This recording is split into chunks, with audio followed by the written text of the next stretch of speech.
최근 들어 가장 시끄러운 뉴스가 있다고 한다면은 미국 트럼프 대통령과 우크라이나 대통령 젤렌스키의 회담입니다. 사진 한번 띄워주십시오. 네, 맞습니다. 러시아 우크라이나 전쟁에 관하여 평화에 위한 성실한 약속을 위한 만남이었다고 하지만 미국은 대가를 요구하였습니다. 그 대가가 무엇이냐? 우크라이나의 천연 자원, 인프라의 절반을 요구하는 광물 협정을 해야지만이 미국이 지켜주겠다라고 약속한 것입니다. 우크라이나는 이런 요구를 받아들이지 않고 그것에 대해서 반대했고, 결국에는 트럼프 대통령은 젤렌스키 대통령을 이런 요구를 받아들이지 않자 거칠게 면박을 주며 사실상 백악관에서 쫓아냈습니다. 그러자 유럽연합은 철저한 거래주의 외교를 취하는 트럼프를 보고 비판하였고, 미국은 더 이상 국제 안보를 지켜주는 나라로서의 위력이 아니다라고 비판합니다. 또 어떤 분석가들은 젤렌스키 다음에는 김정은이다. 우리나라가 어떻게 가만히 보는 것이 이게 다가 아니다라고 조심스럽게 우리나라의 전망을 분석하기도 했습니다. 대한민국의 철저한 이 세계 논리 속에서 움직이는 이 시대 속에서 우리는 과연 어떻게 가야 할 것인가? 그러나 분명히 우리는 역사를 통해 알고 있습니다. 과연 저렇게 해서 진정한 평화가 올 것인가 하는 말입니다. 거래주의와 철저한 힘의 논리로 전쟁을 종결을 한다고 해서 정말 진정한 평화가 올까요? 그 옛날에도 지금과 같이 평화의 논리, 정말 강력한 힘이 와야지만이 평화가 온다고 하는 사람들이 있었습니다. 바로 그 로마 시절의 예수님의 제자들이었습니다. 그중 오늘 우리가 함께 봐야 될 인물, 오늘은 예수님의 제자 시리즈 두 번째 시간, 바로 안드레입니다. 지난번에 예수님의 제자 중 베드로를 가장 먼저 소개해 드렸습니다. 베드로의 특징은 뭐라고 했죠? 말씀을 듣는 즉시 행동해 버렸다. 그런데 안드레는 시몬 베드로에 가려서 생각보다 많이 안 알려져 있지만 이 사람의 별명은 한 영혼에 대한 비전에 품은 사람. 그의 이름은 남자답다라는 뜻을 가져 있고 그는 베드로의 동생입니다. 베드로와 마찬가지로 그는 갈릴리 벳세다 출신으로 어부였습니다. 그런데 그가 예수님을 처음 믿게 된 것은 세례 요한의 말을 듣고 예수님의 제자가 되게 됩니다. 우리 그 말씀 한번 같이 보겠는데요. 요한복음 1장 29절입니다. 함께 읽겠습니다. 시작. 이튿날 요한이 예수께서 자기에게 나아오심을 보고 이르러 보라 세상 죄를 지고 가는 하나님의 어린 양이로다. 아멘.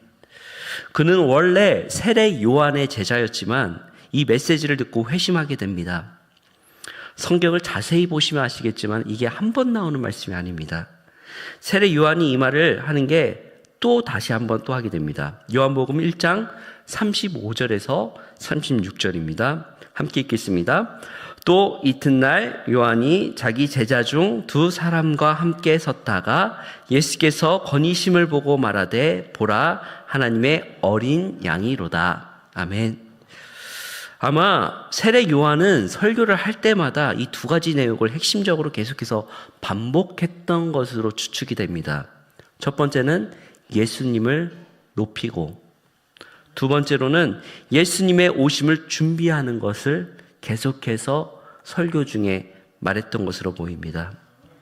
그리고 이 말을 들은 안드레는 예수님을 따르게 됩니다. 그리고 예수님을 찾아가니 예수님께서는 물으십니다. 본문 1장 37절에서 39절입니다. 함께 읽겠습니다.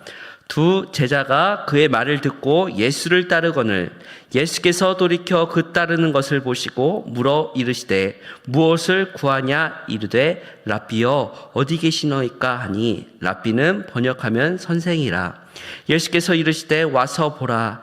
그러므로 그들이 가서 계신 데를 보고 그날 함께 거하니 때가 10시쯤 되었더라. 아멘. 두 제자가 예수님을 향해 따라갔다고 합니다. 그래서 예수님께서 니들 왜 따라오니?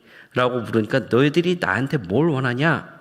라고 하니까 그들의 대답이 엉뚱합니다. 선생님, 어디 사세요? 그러니까는 안드레의 특징을 좀 볼 수가 있는데 당장 내가 뭘 원한다기보다는 선생님 어디 계신지 궁금합니다. 선생님과 좀 사귀고 싶습니다. 관계를 하고 싶습니다. 라는 관계적인 모습을 보이는 것입니다. 40절입니다. 함께 읽겠습니다. 요한의 말을 듣고 예수를 따르는 두 사람 중에 하나는 시몬 베드로의 형제 안드레라. 아멘. 이 두 사람이 있었다고 하는데 이렇게 예수님과 관계적인 관심을 추구한 제자는 또 한 명은 누구였을까요? 바로 이 요한복음을 기록한 사도 요한이었을 것입니다. 사도 요한은 요한복음을 기록하면서 자기의 이름을 밝혀지지 않게끔 은연중에 숨깁니다. 이게 이스라엘이 동양권이기 때문에 이걸 우리도 정서가 좀 어느 정도 있는데 은근히 자기를 감추고 이름을 표시하지 않는 좀 동양적인 풍토가 요한복음에도 적용이 되고 있습니다. 그래서 그 대신 예수께서 사랑하시는 자 또 다른 제자라고 자신을 암시하는 내용으로서 이렇게 쓰여져 있지, 무튼 안드레는 여기서 세례 요한이 증거했던 예수님에 대한 메시지를 듣고 이 세례 요한과 함께 사도 요한과 함께 같이 예수님을 따르게 됩니다. 예수님이 세상 죄를 지고 가는 하나님의 속죄의 어린 양, 곧 우리의 죄의 문제를 해결하러 이 땅에 오신 약속된 메시아라는 소식을 듣고 깨닫게 됩니다. 그리고 그것을 깨달은 증거가 바로 그 다음 절에 나옵니다. 41절입니다. 함께 읽겠습니다. 그가 먼저 자기의 형제 시몬을 찾아 말하되 우리가 메시아를 만났다 하고, 메시아는 번역하면 그리스도라. 아멘. 바로 달려가서 뭘 합니까? 바로 달려가서 형한테 형, 우리가 그렇게 기다렸던 메시아를 만났어 라고 고백합니다. 어찌 보면 이 한 구절이 가장 위대한 한 영혼의 전도가 됩니다. 안드레가 누가 제일 먼저 예수님을 전합니까? 바로 자신의 형제 베드로에게 예수님을 전하게 되죠. 여기서 베드로와 안드레가 그 형제가 남다르다는 것을 보게 되는데, 여러분 생각해 보십시오. 내가 정말 소중한 거 있으면 누구한테 먼저 주고 싶습니까? 맛있는 거 먹으면 누구 먼저 생각납니까? 사랑하는 사람 먼저 생각나지 않습니까? 저 오늘 음식 맛있는 거 많이 먹었는데요. 저도 마찬가지입니다. 이거 먹으면은 저 같은 생각은 저는 제 여동생 생각납니다. 같이 먹어야겠다라는 생각이 드는데, 그 이유는 아무래도 엄청난 한 것들은 아니지만은 가장 소중한 것 있으면은 가장 사랑하는 사람한테 전해주고 싶은 것이 바로 그 진실된 마음이겠죠. 안드레는 가장 소중한 소식을 누구에게 가장 먼저 전합니까? 자신의 형 베드로에게 전합니다.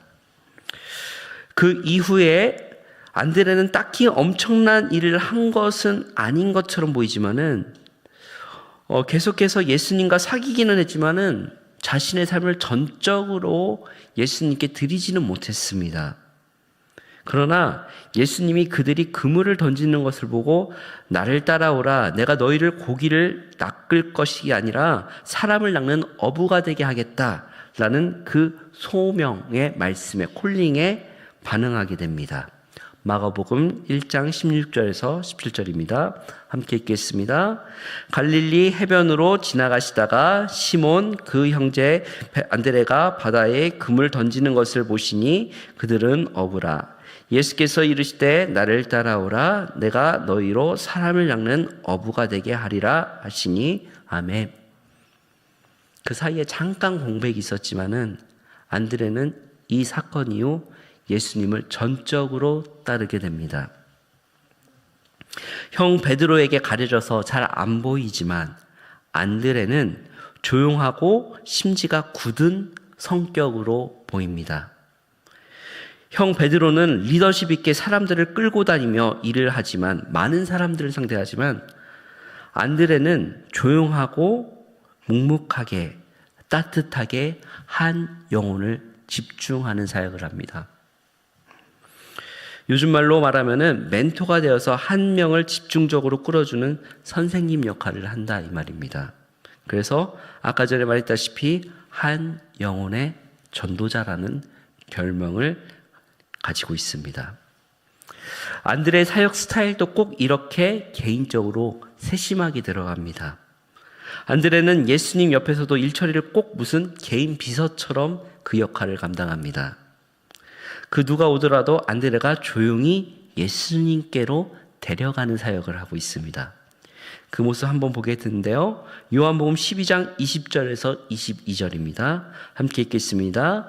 명절에 예배하러 올라온 사람 중에 헬라인 몇이 있는데 그들이 갈릴리 벳세다 사람 빌립에게 가서 청하여 이르되 선생이여 우리가 예수를 배우고자 하나이다 하니 빌립이 안드레에게 가서 말하고 안드레와 빌립이 예수께 가서 여쭈니 아멘.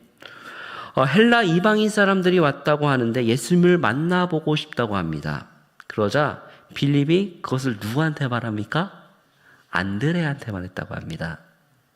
그러니까는 개인 비서 역할을 좀 했던 것 같습니다. 그러니까는 안드레가 같이 가서 예수님, 이 사람들이 예수님을 좀 보고 싶다고 한다는데요. 하면서 이렇게 소개해 주는 역할, 예수님을 전해주는 역할을 하게 됩니다. 성경에서 보면은 빌립과 안드레가 재밌는 일들을 많이 하지만 빌립과 안드레는 성격이 좀 다르지만 안드레는 조용히 예수님께 인도하는 사역을 잘하게 됩니다. 그리고 안드레의 가장 큰 특징 중에 하나는 작은 일에 시선을 남다르게 둔다라는 것입니다. 남들이 볼 때는 다 무시할 만한 일들 혹은 사소한 것을 그는 다른 시선으로 그것을 발견하는 놀라운 능력을 가지고 있습니다. 오늘 읽은 본문이죠. 바로 오병이어 사건에서 그 일이 분명하게 나타납니다. 예수께서 계속해서 병자들을 치유하시자 사람들이 메시아라는 그 흔적을 보게 되고 몰리게 됩니다. 예수님께서 큰 무리가 자기에게로 오는 것을 보시고 빌립에게 우리가 어디서 떡을 사서 이 사람들을 먹이겠냐라고 물으십니다. 요한복음 6장 5절에서 7절입니다. 함께 읽겠습니다.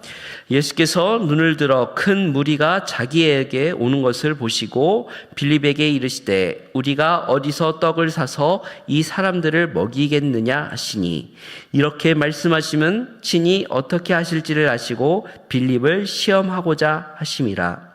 빌립이 대답하되 각 사람으로 조금씩 받게 할지라도 200데나리온 떡이 부족하리이다. 아멘. 빌립과 안드레는 좀 같이 다니면서 좀 대조적인 모습을 보일 때가 있는데 빌립은 철저한 현실주의자입니다. 예수께서 빌립을 시험하시려고 어떻게 하면 이 많은 사람들을 먹이겠느냐라고 물으시니 빌립은 바로 현실적으로 계산을 빨리 하고 주님 조금 먹인다고 하더라도 200데나리온의 떡이 부족합니다 라고 바로 계산해서 예수님께 말씀드립니다. 정확하게 200데나리온이 얼마인지는 잘 모르겠습니다만은 5,000명 이상을 먹여야 되는 돈이니 그 돈이 얼마나 크겠습니까? 그런데 그 다음 절에 이와 반대로 대조적인 안드레의 모습이 보이게 됩니다. 본문 8절에서 9절입니다. 함께 읽겠습니다.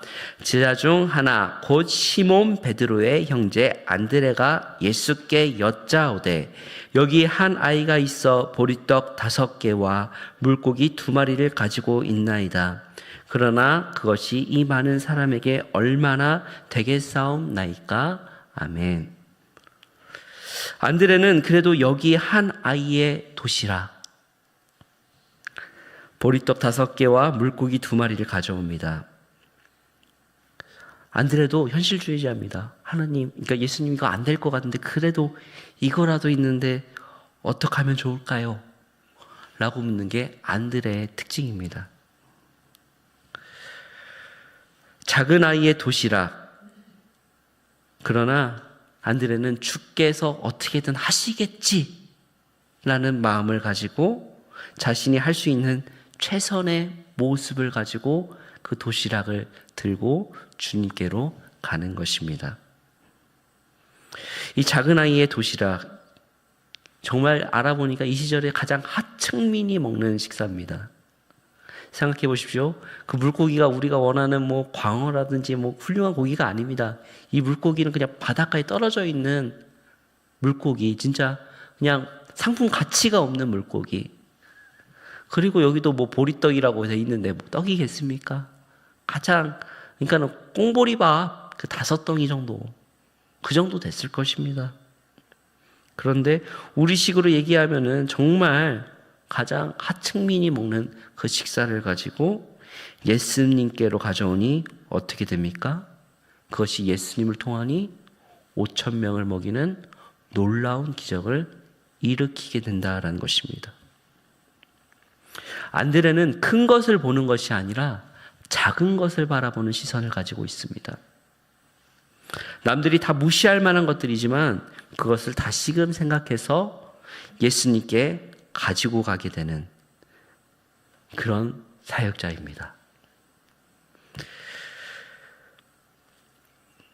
예수님께 다 드릴 때 어떻게 변하게 되는 그 역사를 체험한 사람이 바로 안드레겠죠. 생각해 보십시오. 우리도 얼마나 세상에 있을 때 저거 별거 아니야. 저 사람 아니야. 그렇게 말하지만은 그 작은 사람의 그 가능성을 바라보고 예수님께로 인도했을 때 예수님께서는 어떻게 사용하십니까? 그 작은 가능성을 엄청난 능력으로 변화시켜서 큰 능력을 놀라운 도구로 사용하게 하는 그런 인도자가 바로 안드레였습니다. 또한 안드레는 1인자가 못 되더라도 2인자나 3인자가 되는 자신의 그 자리를 겸손하게 수용한 사람입니다. 그리고 작은 일에 최선을 다했습니다. 형한테 가려져 있지만 그것에 투덜대지 않았습니다. 안드레는 그렇게 예수님과 함께하면서 그 또한 역시 베드로와 함께 넘어지고 또 예수님이 십자가에 못 박혀 돌아가실 때 배반하고 도망쳐서 실패한 제자였지만 그 이후에 예수님께서 다시금 그들을 부르셨을 때 엄청난 사역을 감당했습니다. 안드레는 그의 행적이 성경에는 그 이후에 나와 있지 않지만 교회사를 추적해서 알 수 있는 것은 그의 행적은 크게 3 나라에 크게 큰 영향을 끼쳤습니다. 첫 번째는 러시아, 두 번째는 스코틀랜드, 세 번째는 그리스입니다.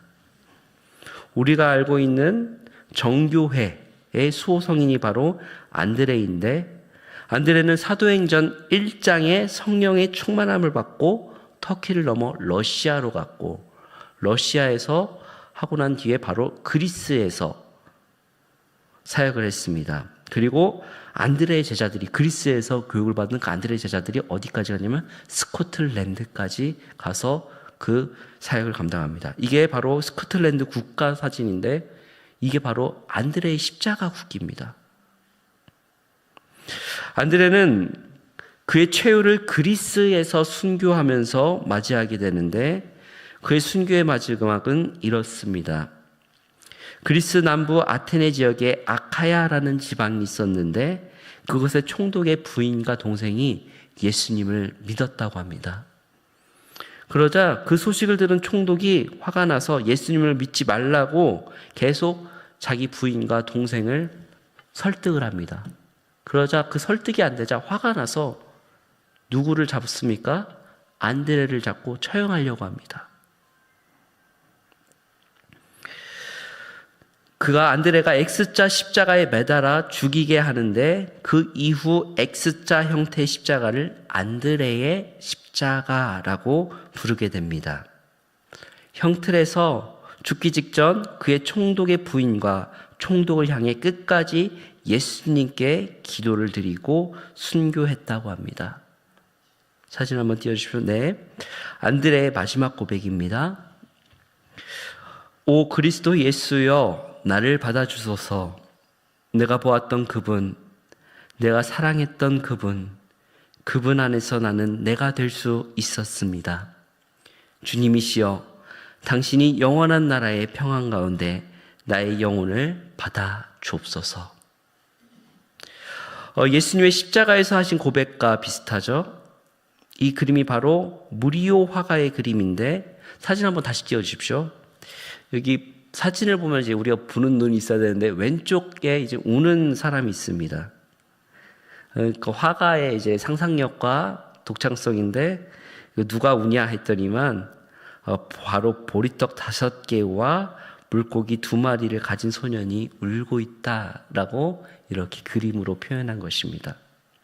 어떻게 보면 이 그림을 통해서 안드레의 일생을 보게 되는 장면이라고 할 수 있겠습니다. 오늘 말씀을 보면서 우리는 안드레의 삶을 간략하게 살펴봤습니다. 안드레는 세상을 바꾸는 작은 관심이 예수님을 통하여 위대한 일을 하게 되는 그 변화의 역사를 우리는 보게 됐습니다. 교회에는 이런 안드레와 같은 사람들이 많이 있어야 됩니다. 남들은 보지 못하지만 그 작은 자를 소중하게 여기고 세워줄 때 주님께서 그 작은 것을 통하여 놀라운 비전을 이루시게 되는 것입니다. 지금 세상이 많이 시끄럽습니다.